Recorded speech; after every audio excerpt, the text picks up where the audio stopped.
Et bonjour les amis, 24 objets du quotidien dont vous ignorez la véritable entité. Il y a plein de choses que vous avez chez vous, que vous utilisez tous les jours et vous ne savez pas les utiliser. Aujourd'hui, on va vous apprendre la vérité avec Frites qui est juste ici. Salut Frites, comment ça va? Tout le monde, bah écoute, ça va très bien, ça va super. Et toi, comment tu vas frérot depuis tout ce temps? Ça fait combien de temps qu'on n'a pas tourné ensemble mon pote? Tellement longtemps que je ne m'en rappelle plus. Bah depuis j'ai un million d'abonnés frère. C'est vrai que les choses ont fort changé Les avec le choses ont temps. fort changé. Et justement, en parlant d'abonnés, les amis, avant toute chose, je vous invite à aller vous abonner à la chaîne de Frites. Elle est dans la description. Il fallait pas. Vous avez juste à taper Frites dans la barre de recherche YouTube, vous cliquez sur le bouton abonnement. C'est vrai que c'est pas très compliqué à trouver. Hein, Vous ça serez va. pas déçus, voilà. Les amis, commençons. Mec, je kiffe trop le concept. C'est toi qui l'as trouvé en plus. Ouais, c'est ça, mais je partage un petit peu les concepts Ouais, entre t'es un frérots, frérot. on T'es un sait, frérot, tu c'est vois, vrai. c'est normal. Et puis c'est plus sympa à deux que tout seul, ce genre de truc, tu vois. Et bah, je propose qu'on commence avec le premier objet.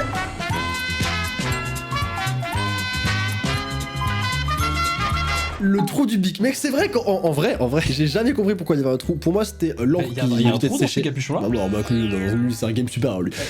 Et moi je suis belge. En Belgique, je suis pas sûr qu'il y ait des trous sur les Mec, capuchons de il y a forcément un trou. Les mecs de bic, ils étaient dans leur petite salle de réunion. Ouais. Écoutez les gars, nos stylos bic, on les vend à travers le monde, mais je vous propose que pour la Belgique uniquement, on enlève le trou du capuchon. Je suis sûr que ça s'est passé comme ça, 100%. Ah, Ça s'est ok, passé on comme va ça, mec. Bon bah du coup, voilà, pour le premier, je suis pas trop surpris. Bah écoute, moi en tout cas, j'aimerais bien savoir la vérité, parce que tous ceux qui me regardent sont forcément déjà posé la question. Alors, beaucoup de gens pensent que le petit trou percé au bout des capuchons des stylos bic sert à empêcher la bite de sécher. Pour moi, c'était ça. 100% mec, tu pensais pas à ça, gros. 100%. Bien sûr que si, gros. Bien sûr que si, mec. La vraie raison est bien plus simple. Cette ouverture minuscule sert à réduire les risques d'étouffement. En effet, si un enfant avale le capuchon, il risque de s'étouffer. Ah ouais Mais grâce à ce petit trou, il y a un minimum d'air qui passe à travers. Oh, la petite sécurité. Franchement, je m'attendais pas à ça. Mec, j'aurais jamais deviné, frère. Déjà, je m'attendais pas à avoir des trous dans les capuchons, tu En même temps, vois. toi, t'es dans un autre game aussi, toi. Mais c'est pas mal en vrai. C'est malin, c'est malin. C'est une bonne idée. Ouais. C'est une Ah, bonne on idée. valide. Bon, on est personne pour valider.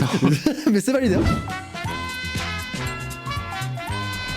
Vous avez déjà remarqué ces petits trous dans les hublots des avions? Oui. Alors, juste gros, toi, non, tu sais, tu vas me dire que t'as déjà vu ça. Mec. En fait, je vis dans un autre monde, moi, c'est pas possible. J'ai jamais fait attention aux trous. Mec, j'ai un problème avec les trous, je crois. Mec, je les analyse, moi, Mais les toi, t'aimes les trucs trous, d'avion. gros. Gros, T'aimes moi, les j'ai trous. tellement peur. Moi, je fais pas attention à ça. Quand je suis dans l'avion, gros, je m'endors et voilà. Super, bah moi je panique, frère. Ah oui, c'est pour ça. En fait, je pense que le mec qui panique tellement, tu vois. Il regarde à travers le hublot, tu vois, pour se sentir mieux. De ouf. Et bah ce petit trou remplit deux fonctions. La première, c'est qu'il te permet de réguler la différence de pression d'air entre l'intérieur de la cabine et l'extérieur de l'avion. Ce qui me paraît un peu logique en soi, tu vois. Ouais, ce qui paraît pas évident. Et ce simple petit trou permet de diminuer une partie de la pression et d'éviter une pression excessive. C'est beaucoup de pression, hein, et justement, ça me met un peu la pression.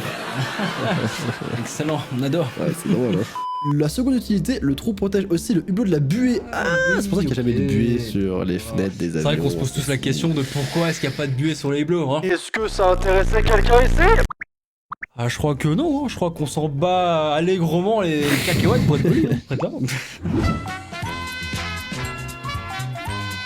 À quoi sert la petite poche de votre jean? Ça, c'est intéressant. En vrai, ça on s'est tous déjà posé la question parce que la petite poche elle est beaucoup trop serrée, tu peux rien mettre à l'intérieur, c'est De impossible. ouf, tu mets rien dedans, en gros, à part une pièce que tu peux mettre dedans et tu pourras plus jamais la récupérer de ta vie. Oui, à part ça. Tu vas avoir la réponse, mec, actuellement, sous tes yeux. La vérité va être établie, enfin. Ces petites poches existent depuis l'invention des jeans pour les cowboys et les prospecteurs d'or. Son utilité était évidente. Avant, cette poche servait à ranger les montres à gousset. Je ne sais absolument pas à quoi ressemble une montre à gousset. Vraiment, tu sais pas? Mec, tu viens de quel monde, frère? Mais tu sais pas ce que c'est? Bah non, toi tu sais. Mais bien sûr, c'est la montre à un seul cadran et en fait, c'est attaché à une chaîne et tu l'ouvres. genre, Oui, clac. si, ok, ouais, elles sont trop stylées ces montres-là, genre. Voilà, l'ancienne, les tu mecs vois. qui débarquent. Je vais passer pour un inculte. Et surtout, ce qui est marrant, c'est qu'on les a gardés. En gros, ils continuent de faire ces poches-là, tu vois, ça qui est drôle. Ils pourraient en vrai les enlever, frère, ça sert à pas grand chose. Bah, qui a encore des montres à gousset à part les personnes âgées? Personne, tu vois. Ta mère? Peut-être, c'est vrai, il a raison, ma mère. Les rivets des jeans. Mec, alors ça par contre, j'ai une anecdote de ouf. Vas-y, on t'écoute. Frère Castor, raconte-nous une histoire, très clairement. Raconte-nous une histoire, Père Castor. Alors écoute-moi bien. Vas-y, je t'écoute. Il était une fois où je sortais d'un Apple Store en fait, tout heureux, tout content. Je venais de faire l'acquisition d'un iPhone 10S Max. J'étais D'accord, ouais. super heureux. Mec, ça m'a coûté un bras.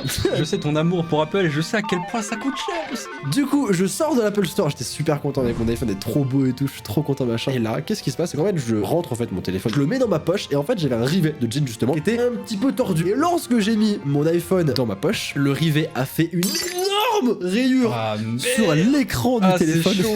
Là, c'est même plus une anecdote, c'est une VDM là que tu es en train de nous raconter. Le gros, téléphone, vraiment. il avait 4 minutes de vie. Ah, mais. 4 minutes. Et du coup, donc, à quoi sert Oui, c'est vrai qu'au final, on s'éparpille, mais. de Satan.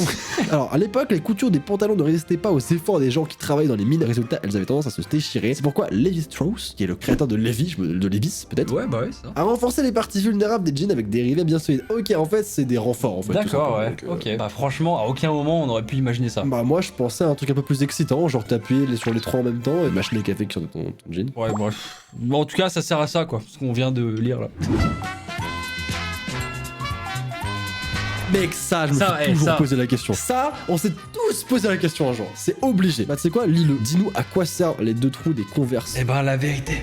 Enfin, après toutes ces années, tant de questionnements. Alors la première des deux, parce qu'il y a deux utilités, hein, sinon ce serait pas drôle, ces trous servent à aérer les pieds. Et à ton avis, qui a plagié Geox, les chaussures qui respirent, le slogan? En fait, tout vient de là, mec. Et bah ça vient de là, gros, ça vient de ces trous-là. Les premières Converse All-Star étaient spécifiquement conçues pour jouer au basket, ça je ne savais pas. Bah, je sais pas non plus, non. Bah apprenez des choses avec Sora et Frites. Ainsi, beaucoup de gens soutiennent que Jingle, apprenez des choses avec Sora et Frites. Voilà, c'était gratuit, ça me faisait plaisir personnellement. Le monteur, est-ce que tu es content d'avoir fait ça? Super. Du coup, ainsi beaucoup de gens soutiennent que passer vos lacets à travers les deux trous du côté permet d'avoir les pieds mieux maintenus quand on fait du sport. Bah attends mec, je comprends pas comment tu les passes du Déjà, coup, qui passe ses comment tu lacets fais là-dedans? À quoi ça ressemble surtout? Attends, je Mec, trouve... ça doit être assez incroyable quand même, une œuvre d'art, je mec, pense. ça n'a rien, les Converse lacés, trous... Sur le côté, des peut-être, je sais pas. côtés.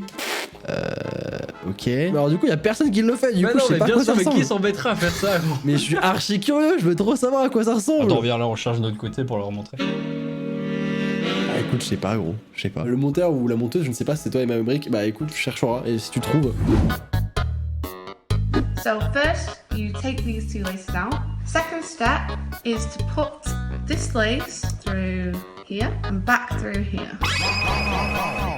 Le trou de la casserole, bah là du coup ça spoil direct, vous l'avez directement. Alors moi je pensais que c'était pour ranger les casseroles, même si personne ne range ses Moi, je me casseroles suis comme ça. personnellement concrètement. jamais posé la question. Mais du coup mec, c'est pour mettre ta cuillère plein de sauce dégueulasse. Personnellement, je prendrais pas le risque, hein, sachant que j'ai quand même un karma dégueulasse. Jamais je prends le risque de mettre un truc rempli de sauce. C'est sûr que ça va Mec, tomber. à aucun moment je fais ça. Mais par contre, normalement ça devrait être le cas. Hein. Après, ça devrait être fait. C'est Écoute, fait j'ai pour. qu'une seule question à poser. Qui ici a déjà fait ça?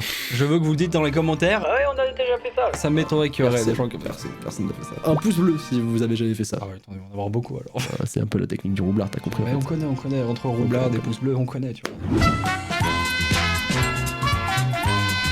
Bon, pour le 14e, du coup, aussi une question que je me suis déjà posée dans ma vie et je pense que ça arrivait à beaucoup de personnes, même toi, gros. Moi. Ouais, voilà. On connaît les câbles, tout ça. Et ces gros boudins. Déjà, je pensais pas qu'on appelle ça. Et ces gros boudins, les enfants, hein? À quoi ça sert? Bah, du coup, je vais répondre, hein, évidemment. Ces cylindres en plastique se nomment perles de ferrite. Oh, ça m'a fatigué, là, mon cerveau il s'est barré déjà.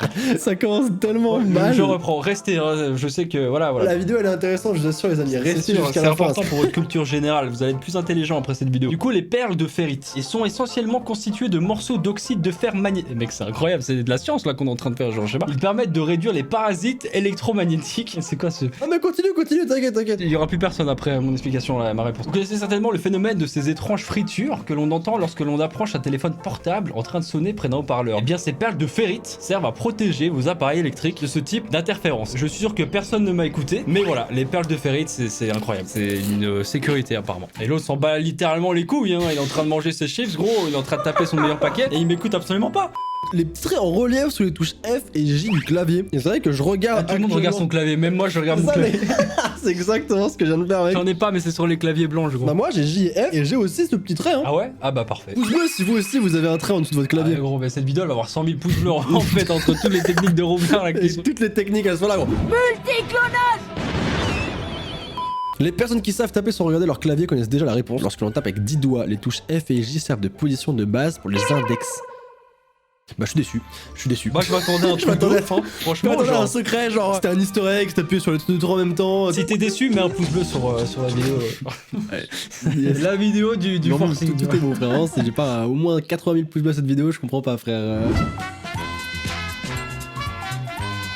Alors celle-là elle est archi connue, pouce bleu si toi si tu connais. Moi je la connaissais pas personnellement, mais après je suis en Belgique alors tu sais. Toi, t'es chelou toi aussi, toi t'es bizarre. En vrai, tu savais pas, mais en fait, le truc du tic-tac ici, toi tu prends ta monnaie de tic-tac, tu prends ta monnaie, hop, du côté de tic-tac. Ouais, c'est ça. Et bah en fait, normalement, tu prends de l'autre côté, et c'est censé être un tic-tac par un, et qui est censé arriver sur la petite encoche juste là en fait. Arrête, sérieux? Mec, c'est 6 fois plus galère que balancer ton tic-tac comme ça. J'allais dire, c'est digne d'un vieux DIY tout pourri ça, tu vois. Mec, ça aurait pu carrément être un DIY de Troum Troum, mais non, mec, c'est la vérité, c'est ça. Eh bah écoute, prochaine fois que j'ai un paquet de tic-tac, j'essaye. La vérité, j'essaye. Voilà. Essayez chez vous. Personne le fait. Mettez un pouce bleu si vous me le ferez. Oh, ces fameuses gommes, frère, on les a tous vues. T'avais forcément un mec dans ta classe, si ce n'est toi. Mets un pouce bleu si t'as déjà eu une gomme comme ça. Ça ne s'arrête jamais. Et en vrai, alors la légende racontait que la rose c'était pour le compte papier. J'ai Et jamais connu cette légende-là, hein, mais... mec, tu te fais pas d'effort aussi, gros. Bah du coup, normalement le côté bleu c'était pour enlever le stylo, sauf que forcément ça ne marchait jamais. Mais du coup, on vous a sûrement dit que la partie bleue de la gomme sert à effacer l'encre. C'est exactement ce que je viens de dire, mec. Ah, c'est moi qui suis d'un autre monde. C'est vrai, mais attention car cela fonctionne uniquement pour l'effacer sur du papier épais. En effet, la partie bleue de la gomme est plus rigide et plus abrasive que la partie rose. Par conséquent, gommer avec le côté bleu de la gomme enlève beaucoup plus de papier. Ah, donc en fait ça marche sur un certain type de papier, quoi. En fait, ça marche pas. Sauf que bon, à l'école, t'as des feuilles normales. T'avais toujours ta gomme, tu te la pétais. Ah, moi, je peux gommer l'encre. Eh bah non, tu peux pas. C'est un échec quand tu essayais, donc non, très clairement. Le dernier, il se savoure, donc profitez bien. En plus, ça a l'air long, hein, l'explication. Pourquoi les bouteilles de vin et de champagne ont-elles un fond creux? En vrai, moi, je suis curieux. Hein. Je me pose vraiment la question. Ouais. Moi, je m'amusais toujours genre à mettre ma main dedans, tu vois. Ouais, moi aussi, je mettais ma main. On a tous foutu notre main dedans. Bon, on sait pas à quoi ça sert. Du coup, bah, je vais vous apporter la fameuse explication. Les fonds des bouteilles à vin et à champagne ont une forme concave pour réguler la pression que subit la bouteille lors du bouchage. On emploie les termes vigneron, tout ça. Ah, là, voilà. là, on est technique, les gars. On est là, tu vois. En effet, les côtés et le fond de la bouteille sont les points les moins solides d'une bouteille en verre. Ainsi, la forme creuse du fond permet de mieux répartir la pression à l'intérieur. Mais ce que vous ne savez pas, c'est d'ailleurs pour cela que cette forme est encore plus prononcée sur les bouteilles de champagne, qui sont soumises à une pression beaucoup plus forte en raison du gaz carbonique. Bah merci mon cher Jamy, c'était très... Tu t'as pas déjà pensé à faire, je sais pas, une émission Bah éducative? écoute, on m'avait contacté justement pour C'est pas sorcier, tu vois, ils veulent faire une petite version nouvelle un peu, tu vois, pour 2020. Bah mec, ça m'étonne pas, c'était fait pour ça, c'était fait pour ça. Et bah écoutez les amis, on va s'arrêter ici pour cette petite vidéo. J'espère qu'elle vous aura plu. On aura appris plein de choses très intéressantes. En vrai, c'était cool. En vrai de vrai, c'est archi intéressant parce que mine de rien, tu te rends compte qu'il y a des gars qui ont réfléchi des trucs vraiment Pour infimes. nous simpliciter la vie ou même nous protéger. Toi, tu aurais jamais pensé, mais rien que le coup du trou de bic, d'avoir mis ce trou-là pour au final que si tu t'étouffes, les enfants peuvent quand même un minimum respirer. Du coup, ont plus de chances de survivre à un accident. Mec, en vrai, on n'y aurait jamais pensé, frère. Non, c'est vrai que c'est des petits détails. En Mais... vrai, c'est vraiment fascinant. On trollait des fois par moment, juste avec l'humour, tu vois, parce qu'on Oui, nous bien connaissait. sûr. Mais en vrai, c'est vrai que c'est super intéressant, on a appris plein de trucs. C'est quoi ta préférée? Moi, personnellement, genre, c'est les Converse. Parce qu'au final, Ok. je pensais vraiment pas que ça servait à ça, tu vois. Bah moi, c'est le truc du stylo. Voilà, je trouve ça intéressant. Et vous, dites-nous dans les commentaires, bah, celui que vous avez trouvé le plus Cette pertinent. transition, il l'a fait à ma place, mais c'est fou ça. Écoutez les amis, si vous avez passé un bon moment, je vous l'ai pas dit de toute la vidéo, du coup n'hésitez pas à mettre un petit pouce bleu et C'est horrible, mec, on est vraiment infâme, genre vraiment. et On est même moi, insupportable. je trouve ça insupportable. N'hésitez pas à vous abonner à la chaîne par contre, ça vous pouvez le faire. Ça vous pouvez le faire, vous abonner comme Et ça. attends, parce que à s'abonner c'est bien, mais activer la cloche si c'est pas encore fait, C'est mieux, exactement. Et vous pouvez également vous abonner à la chaîne de Frites qui est à la fin de la vidéo, qui est en description, vous ne pouvez pas la rater. Venez, vous êtes les bienvenus. En plus, on a tourné une vidéo sur sa chaîne. Oui, Du c'est coup, vrai. N'hésitez pas à C'est aller la vrai. voir. Comme d'habitude, n'oubliez pas qu'une journée sans regret est une journée perdue. Alors, souriez. C'était Sora. Et frites. À très vite. Ciao.